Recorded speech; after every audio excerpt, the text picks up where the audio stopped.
Form में ये table नहीं है, वी कैन से दैट कि हमारी टेबल फर्स्ट सेकंड में तो है, थर्ड में नहीं है. अब what we can do to decompose it? Simple, जो भी फंक्शनल डिपेंडेंसी आपको प्रॉब्लम दे रही है उसको उठाइए, उसको पिक करिए और अलग टेबल में स्टोर कर दीजिए. तो हम दो टेबल डिकम्पोज कर लेंगे यहाँ से. एक टेबल में तो हम ये वाली तीनों वैल्यूज रखेंगे और दूसरी टेबल में हम student name and project name रखेंगे. ठीक है. यस नवनीत, आप कुछ पूछ रहे हो? मैम ये पार्शियल डिपेंडेंसी एक बार वापस बता दो प्लीज. देखो, पार्शियल डिपेंडेंसी नवनीत क्या होती है कि कैंडिडेट की के पार्ट पे सिर्फ we are talking about its part. Candidate key for example इस पर्टिकुलर टेबल के उस रिस्पेक्ट से हमारी कैंडिडेट की है student ID and project ID. कैसे बनेगी? आपको क्लोजर फाइंड करना है और पता लगाना है. इन दोनों से आप स्टूडेंट नेम फाइंड कर सकते हो और स्टूडेंट नेम से आप प्रोजेक्ट नेम फाइंड कर सकते हो. ठीक है. तो वी कैन से दैट इसके रिस्पेक्टिव पार्ट पे कोई नॉन प्राइम एट्रीब्यूट डिपेंडेंट होनी चाहिए. ठीक है. वो केस होता है हमारे पास पार्शियल डिपेंडेंसी का. यहाँ पे कैंडिडेट दो एट्रीब्यूट से मिलके बनी है, student ID and project ID. अब किसी एक पार्ट, क्या मतलब हुआ, उस पर्टिकुलर की के कोई भी पार्ट पे कोई नॉन प्राइम डिपेंडेंट नहीं होनी चाहिए. बस, या तो स्टूडेंट आईडी अकेली पे कोई नॉन प्राइम डिपेंडेंट नहीं होनी चाहिए, प्रोजेक्ट आईडी अकेली पे कोई नॉन प्राइम डिपेंडेंट नहीं होनी चाहिए. वो केस होता है पार्शियल डिपेंडेंसी का, जो हम एलिमिनेट करते हैं in second normal form. Second normal form में हम पार्शियल डिपेंडेंसी को एलिमिनेट करते हैं. ये केस हमको नहीं चाहिए, जैसे थर्ड में ट्रांजिटिव करते हैं. सिंपल है, पार्ट पे, कैंडिडेट के पार्ट पे नहीं होनी चाहिए. यस नवनीत, क्लियर हो गया या और डिटेलिंग में एक बार बताना है? यस मैम, हो गया ma'am, thank you ma'am. Okay. तो बस सिंपल प्रोजेक्ट पार्शियल डिपेंडेंसी हो गया, ट्रांजिटिव हो गया. नेक्स्ट हम आगे चलते हैं into our fourth form which is Boyce Codd normal form. ठीक है. सेकंड और थर्ड में किसी को कोई डाउट है? पूछ लो. चलिए ठीक है. तो फोर्थ नॉर्मल फॉर्म पे हम आगे आते हैं. Fourth normal form is Boyce Codd normal form. ठीक है. Boys Codd normal form basically एक और उसका अप वर्जन है. हमने अपनी टेबल को पहले सेकंड नॉर्मल फॉर्म में कन्वर्ट किया, उसके बाद हमने हमने टेबल को थर्ड नॉर्मल फॉर्म में कन्वर्ट कर लिया. ठीक है. अगर हम इसका एक कलेक्टिव एग्जांपल देखें, बॉयज कोड से पहले कलेक्टिव एग्जांपल देख लेते हैं जिसमें तीनों. यस, ये आपके पास एक टेबल है और इसकी डिपेंडेंसीज आपको ये वाली सारी डिपेंडेंसीज प्रोवाइडेड है. यस वैभव. मैम मेरे को ये पूछना था, थर्ड नॉर्मल फॉर्म में ये होता ना, मतलब कि नॉन प्राइम को फाइंड नहीं करना चाहिए मतलब. बिल्कुल. और वो केस होता है ट्रांजिटिव का. नॉन प्राइम किसी नॉन प्राइम पे डिपेंडेंट नहीं होनी चाहिए, वो केस होता है ट्रांजिटिव का. और हम थर्ड नॉर्मल फॉर्म में इस ट्रांजिटिव डिपेंडेंसी को एलिमिनेट करते हैं. ओके. यस. यहाँ पे देखो, ये आपको एक मैंने दोनों first and second, sorry second and third normal form दोनों का एग्जांपल लेके इसको समझ लो, फिर अपन वॉइस कोड पे चलेंगे. सिंपल देखिए, यहाँ पे आपके पास ये टेबल प्रोवाइडेड है. इस टेबल में आपके पास ये तीन set of three functional dependencies provided है. फर्स्ट फंक्शनल डिपेंडेंसी क्या कहती है? स्टूडेंट आईडी एंड नेम दोनों मिलकर एज को फाइंड कर रहे हैं. सेकंड डिपेंडेंसी कहती है हमारे पास नेम अकेला ही एज को फाइंड कर रहा है. और थर्ड डिपेंडेंसी हमारे पास है एज से हम क्या पता लगा सकते हैं? Branch name. ठीक है. ये three set of functional dependency हमको प्रोवाइडेड है. इन तीन सेट ऑफ फंक्शनल डिपेंडेंसी में सबसे पहली चीज क्या करनी है? आपको कैंडिडेट की फाइंड करनी है. राइट. कैंडिडेट की फाइंड करना मैंने आपको बता दिया है कि how to find the respective candidate key from your tables provided functional dependencies. इनमें से प्रोवाइडेड आपको प्रोवाइड करी जाएगी फंक्शनल डिपेंडेंसी और आपको एक कैंडिडेट की को फाइंड करना है. सिंपल. यहाँ पे फाइंड करने के लिए हर एक पर्टिकुलर कॉम्बिनेशन का क्या फाइंड कीजिए? क्लोजर फाइंड कीजिए. और अगर उस क्लोजर में सारी एट्रीब्यूट्स आपको मिल रही हैं तो वो पर्टिकुलर सेट कैंडिडेट की है. और अगर एक भी एट्रीब्यूट नहीं मिल रही तो कैंडिडेट की नहीं है. ठीक है. तो सबसे पहले हम स्टूडेंट आईडी और नेम का ही देख लेते हैं. स्टूडेंट आईडी और नेम के आपके पास कैंडिडेट की है क्या? देखो यहाँ पे इस फर्स्ट फंक्शनल डिपेंडेंसी हमसे पता लगा सकते हैं कि स्टूडेंट आईडी और नेम दोनों मिलकर एज फाइंड कर रहे हैं. तो अगर मैं स्टूडेंट आईडी नेम का क्लोजर फाइंड करें तो स्टूडेंट आईडी हमको पता चलेगा ही नेम भी हमको पता चलेगा ही चलेगा क्योंकि वो तो हमारी एट्रीब्यूट में प्रोवाइडेड ही है। स्टूडेंट आईडी नेम मिलके एज फाइंड कर रहे हैं तो एज भी हमको पता चल गया, और एज से हम ब्रांच नेम फाइंड कर सकते हैं। ऐसे भी पता कर सकते हो, नेम से आप एज भी फाइंड कर सकते हो, और एज अगर आपको पता चल गया तो एज से आप क्या फाइंड कर लोगे, ब्रांच नेम फाइंड कर लोगे। ठीक है, एज से हम क्या फाइंड कर सकते हैं, ब्रांच नेम। दैट इज हमारे एसआईडी और नेम के क्लोजर में हमको चारों एट्रीब्यूट्स मिल गई। That means this particular SID and name is our candidate key. Fine, यहाँ तक क्लियर है।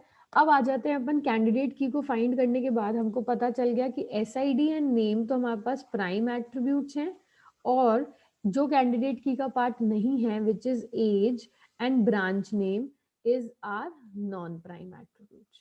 ठीक है, prime attributes versus non prime attributes. अब आगे चलते हैं। सबसे पहले हम चेक करेंगे इस टेबल को। आपको मैं क्वेश्चन है कि आपको पता लगाना है कि ये टेबल आपकी नॉर्मलाइज्ड है या नहीं है। ठीक है, आपको पता लगाना है ये टेबल नॉर्मलाइज्ड है या नहीं है, और नहीं है तो इसको नॉर्मलाइज करना है आपको।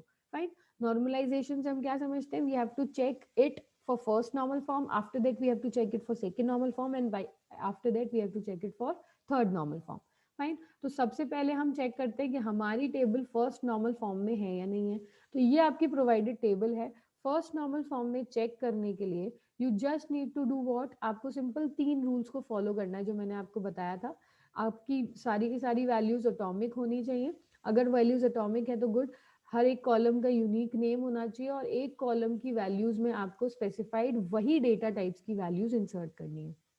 ठीक है, तो इस टेबल को हम देख के बोल सकते हैं कि yes this particular table is in first normal form. Fine, इसलिए हम बोल सकते हैं हमारी फर्स्ट नॉर्मल फॉर्म में ये टेबल है। ठीक है, next what we need to do is, next हम आपके पास ये टेबल है और इस टेबल को आपको चेक करना है फॉर सेकेंड नॉर्मल फॉर्म। ठीक है, अब आपको क्या चेक करना है, for second normal form. Second normal form के चेक करने के लिए इस टेबल के पास आपके ये टेबल है आपके पास, और ये आपके पास set of functional dependency provided है। सेकेंड नॉर्मल फॉर्म में चेक करने के लिए what we need to do is,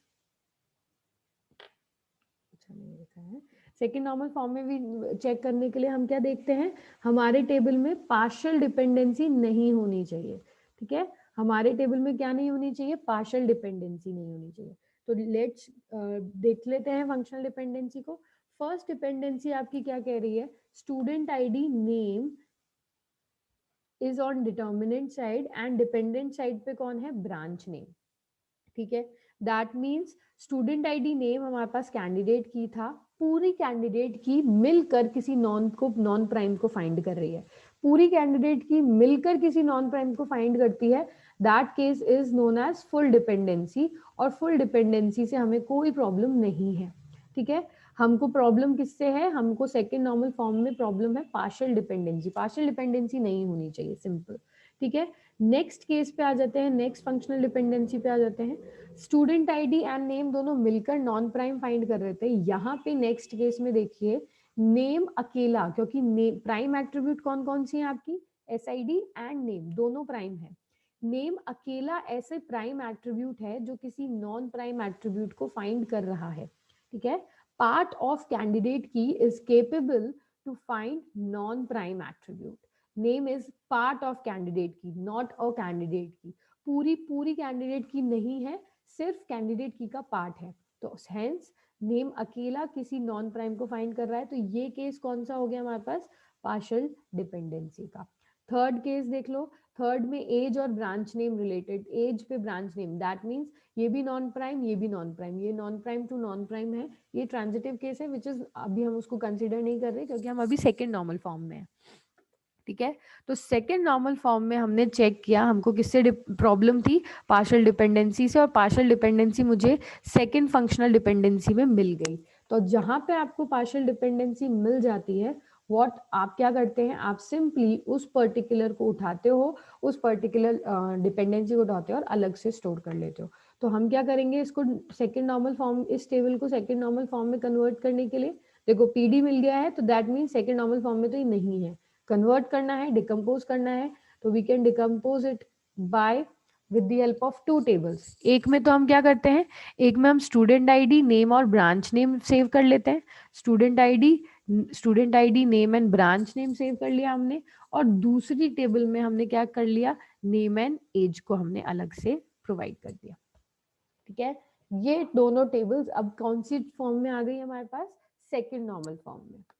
fine, अब हम बोलेंगे कि क्या हमारी ये दोनों टेबल्स अगर हमने नॉर्मलाइज कर लिया, डिकम्पोज कर लिया, तो क्या ये टेबल अब हमारी फुली नॉर्मलाइज्ड है।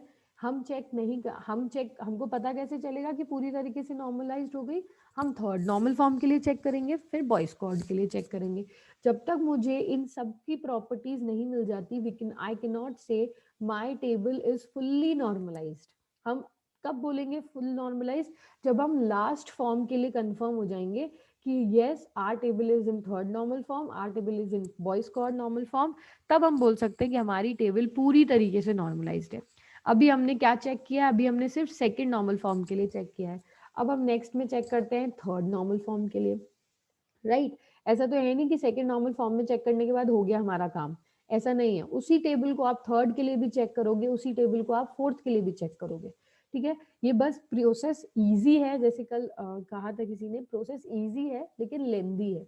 नहीं, इसके कंसेप्ट माइंड में रहने चाहिए, कंसेप्ट माइंड में है तो आप एक के बाद एक के बाद एक करते चले जाओगे टेबल्स को नॉर्मलाइज, और कंसेप्ट ही माइंड में नहीं है कि ट्रांजिटिव क्या होती है और डिपेंडेंसी क्या होती है, पार्शियल क्या होती है, तो वो आप क्लियर नहीं कर पाओगे इसको। ओके, ये आपके पास table again third normal form के लिए हम चेक करते हैं। ये टेबल है हमारे पास, दो डिपेंडेंसी हमारे पास, तीन डिपेंडेंसीज हमारे पास प्रोवाइडेड है। First dependency is a case of full dependency, इससे हमको कोई प्रॉब्लम नहीं है। ठीक है, थर्ड में होने के लिए सेकंड में होना जरूरी है। हमने देख लिया हमारा ये पार्शियल डिपेंडेंसी एग्जिस्ट हो रही थी, इसको मैंने अलग कर दिया। ठीक है, अब अपन थर्ड केस में क्या प्रॉब्लम देता है हमको, ट्रांजिटिव प्रॉब्लम देता है। तो ट्रांजिटिव की प्रॉब्लम कौन देख रहे हैं, कैसे हो, क्या होती है, नॉन प्राइम के ऊपर कोई नॉन प्राइम ही डिपेंडेंट हो। तो यस, ये केस आ गया। देखो यहाँ पे एज ऐसी एट्रीब्यूट, नॉन प्राइम एट्रीब्यूट है जिसपे ब्रांच नेम डिपेंडेंट है। ठीक है, ब्रांच नेम भी नॉन प्राइम है और एज भी नॉन प्राइम है, तो ये केस हो गया आपके पास ट्रांजिटिव डिपेंडेंसी का। ठीक है, थर्ड केस हो गया हमारे पास ट्रांजिटिव डिपेंडेंसी। अब आपको लगेगा कि मैम हम क्या करें, हम इन दोनों को जो हम नॉर्मलाइज कर चुके हैं उन टेबल्स को आगे हमको नॉर्मलाइज करना है या सिंपल इसी टेबल को नॉर्मलाइज करना है। तो स्टूडेंट्स देखना यहाँ पे ध्यान से, आप क्या करते हो, जब आप कोई रिस्पेक्टिव टेबल को सेकंड नॉर्मल फॉर्म में डालोगे, उसके बाद उसी टेबल को थर्ड नॉर्मल फॉर्म में पुट करना है। ठीक है, ऐसा नहीं है कि इसी टेबल में हमने सेकंड, इसमें इसको दो टेबल्स में डिस्ट्रीब्यूट करा यहाँ से तो सेकंड नॉर्मल फॉर्म में चली गई, और यहीं से हम इसको दो टेबल्स में डिस्ट्रीब्यूट करेंगे तो थर्ड नॉर्मल फॉर्म में चले जाएगा। नहीं, पहले क्या करो, देखो पहले हमने देखा था, पहले के सेकंड नॉर्मल फॉर्म में अगर हम जाएं तो सेकंड नॉर्मल फॉर्म से हमको ये दोनों टेबल्स तो मिली थी, एसआईडी और नेम और ब्रांच नेम और नेम एंड एज। हमको सिंपल इसके आगे एसआईडी, नेम, ब्रांच नेम हमने एक टेबल बना रखी है, नेम हमने एक, नेम और एज एक टेबल बना रखी है। हमको इस पर्टिकुलर सिचुएशन से प्रॉब्लम है तो हम इसकी भी एक थर्ड टेबल क्रिएट करेंगे। ठीक है, इसकी हम क्या कर रहे हैं, एक थर्ड टेबल क्रिएट कर रहे हैं। तो वी कैन से दैट हमारे पास अब आफ्टर थर्ड नॉर्मल फॉर्म में हमारे पास तीन टेबल्स हो जाएंगी। एक तो सिंपल फुल डिपेंडेंसी का case, SID, name and branch name. एक आपके पास name and age partial dependency का केस, जो सेकंड नॉर्मल फॉर्म में हमने इनको अलग अलग किया था। और थर्ड नॉर्मल फॉर्म का केस एज और branch name, non prime versus non prime, non prime किसी नॉन प्राइम पे डिपेंडेंट है तो हमने एज और ब्रांच नेम को भी उठा के किसी थर्ड टेबल में स्टोर कर दिया। तो ये तीन टेबल्स, अब हम कह सकते हैं कि हमारी ये तीन टेबल्स थर्ड नॉर्मल फॉर्म में एग्जिस्ट करती हैं। ठीक है, फाइन। अब क्या आप इसको कह सकते हो कि आपकी टेबल फुल्ली नॉर्मलाइज्ड है? यस, अभी तक हम कह सकते हैं क्योंकि हमारे पास तीन हमको फंक्शनल डिपेंडेंसी प्रोवाइडेड थी, एसआईडी, नेम और एज की। ये तीन डिपेंडेंसी को हमने पूरी तरीके से नॉर्मलाइज कर लिया, इन तीन डिपेंडेंसी को हमने अच्छे से मैनेज कर लिया। तो we can say that after normalization ये जो टेबल है आपकी, ये रिस्पेक्टिव जो टेबल है और इसकी डिपेंडेंसी आपको ये तीन प्रोवाइडेड है, तो फुल्ली नॉर्मलाइजेशन होने के बाद ये एक टेबल तीन टेबल्स में डिस्ट्रीब्यूट हो गई। और इन तीन टेबल्स का डिस्ट्रीब्यूशन इज वेरी इंपॉर्टेंट कि ये तीन टेबल्स का डिस्ट्रीब्यूशन कैसे किया गया। ठीक है, पहला केस आपका सिंपल फुल डिपेंडेंसी को एक साथ, जिसके साथ कोई प्रॉब्लम नहीं था उसको एक साथ रखा, बाकी की दो एट्रीब्यूट पार्शियल डिपेंडेंसी की प्रॉब्लम्स उनको रखा एक साथ, और बाकी की दो attribute transitive dependency third normal form की प्रॉब्लम उनको एक साथ रखा। ठीक है, तो यहाँ पे स्टूडेंट्स और भी हम एग्जांपल्स करेंगे, ये चीज स्टूडेंट्स को समझ नहीं आती कि डिस्ट्रीब्यूशन करना है, कौन सी एट्रीब्यूट को अलग करना है, कौन सी एट्रीब्यूट को एक साथ रखना है, किन दोनों को एक साथ रखना है, किसके साथ एसोसिएट करना है। ठीक है, तो ये जो नॉर्मलाइजेशन का टास्क होता है ना स्टूडेंट की, ये टेबल है, अब ये तो टेबल फिर भी 4 एट्रीब्यूट्स की है, जैसे साहिल ने कहा था कि अगर ज्यादा एट्रीब्यूट्स होंगी तो प्रॉब्लम्स होंगी, मैक्स टू मैक्स 5 एट्रीब्यूट्स आ सकती हैं या 6 एट्रीब्यूट्स, उससे ज्यादा एट्रीब्यूट्स आएंगे नहीं आपके एकेडमिक्स में। तो अगर 5 एट्रीब्यूट्स आती है और उन्हीं की, जैसे यहाँ पे 3 फंक्शनल डिपेंडेंसी है, आपको 4 फंक्शनल डिपेंडेंसी प्रोवाइड कर दी गई, उन फंक्शनल डिपेंडेंसीज के अकॉर्डिंग आपको अपने डेटा को नॉर्मलाइज करना है इनटू डिफरेंट डिफरेंट टेबल्स। ठीक है, लेंदी काम है लेकिन इजी काम है, अगर आप कंसेप्ट समझ आ गया तो ये 3 टेबल्स आराम से क्रिएट कर सकते हो। ओके, यस, किसी को कुछ पूछना है? हाँ सिद्धार्थ। नेम तो हमको पहले ही मिल गया, तो फिर अपन ने इसके अलग से टेबल क्यों बनाई? कौन सी वाली? Branch name. हाँ, ब्रांच नेम हमने अलग से बेटा इसलिए क्रिएट किया क्योंकि ये चीज हमको प्रॉब्लम दे रही थी। ब्रांच नेम हमारा फर्स्ट वाले में इंक्लूड हो गया बट था। मैम मिल तो अपन को पहले ही गया था ना। हाँ, मिल तो हमको पहले गया था, लेकिन हमारे ब्रांच नेम पर ना, ब्रांच नेम किस पे डिपेंडेंट है? एज पे भी डिपेंडेंट है।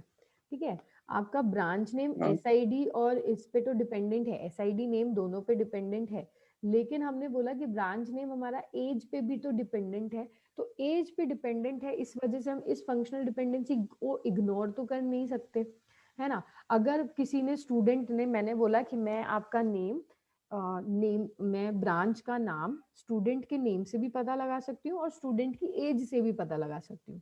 ठीक है, तो अब एज एन यूजर मेरी मर्जी है कि मैं नेम प्रोवाइड करूँ या एज प्रोवाइड करूँ। फाइन, अगर किसी यूजर ने स्टूडेंट ने आईडी और नेम प्रोवाइड किया तब तो उस केस में ब्रांच नेम पता चल जाएगा, लेकिन अगर किसी यूजर ने एज प्रोवाइड कर दिया, तो अगर एज प्रोवाइड कर दिया तो ब्रांच नेम उसके लिए भी प्रिपेयर करना है ना, एज के साथ भी ब्रांच नेम को एसोसिएट करना है। Okay ma'am. समझ आया मैं क्या बोलना चाह रही हूँ? Yes ma'am. चलो ठीक है, ठीक है, तो आपको दो डिपेंडेंसी को मतलब आपको अगर एफडी प्रोवाइड करी गई है तो हर डिपेंडेंसी को पूरा वेटेज देना है। ऐसा नहीं कि ब्रांच नेम तो ऊपर फाइंड हो रही थी तो नीचे वाले से कोई मतलब नहीं है, ऊपर वाली एट्रीब्यूट्स अलग थी, ये वाली branch name student ID name से फाइंड हो रहा है और ये ब्रांच नेम एज से फाइंड हो रहा है, तो एज अगर नॉन प्राइम है, ये नल हो सकती है, तो आप ब्रांच नेम कभी फाइंड कर ही नहीं पाओगे। तो इसका ट्रीटमेंट भी जरूरी है और इसका ट्रीटमेंट सेकेंड नॉर्मल फॉर्म में ये है कि इसको उठाइए और अलग से पुट कर दीजिए, सिंपल। ओके, यस, किसी को कुछ पूछना है? एनीवन? देखो यहाँ तक ये टेबल्स क्रिएट करनी आनी चाहिए। ऑफलाइन क्लासेस अभी शुरू हो जाएंगी दिवाली के बाद, या आई थिंक नेक्स्ट वीक से खुल ही जाएगा, अगले महीने से खुल जाएगा, नहीं तो कॉलेज कभी ना कभी तो मैं आपसे पूछूंगी कि ये टेबल्स कैसे ड्रॉ हुई हैं। फाइन, एक टेबल दे दी जाएगी, सिंपल एफडी दे दी जाएंगी और आपको ये टेबल्स बनानी है। चलो 5 मिनट्स आर रिमेनिंग, मैं हल्का सा फोर्थ नॉर्मल फॉर्म BCNF के बारे में डिस्क्रिप्शन दे देती हूँ आपको, क्या होता है बॉयज कोड नॉर्मल फॉर्म। देखो यहाँ पे अपन ने जो अभी तक 3 नॉर्मल फॉर्म में केसेस डिस्कस करे हैं, वो एक केस अपन ने ये डिस्कस किया है पार्शियल डिपेंडेंसी का, कि पार्शियल डिपेंडेंसी, मान लीजिए कोई डिपेंडेंसी आपको दे दी गई अल्फा बीटा, आपको फाइंड करना है अल्फा से,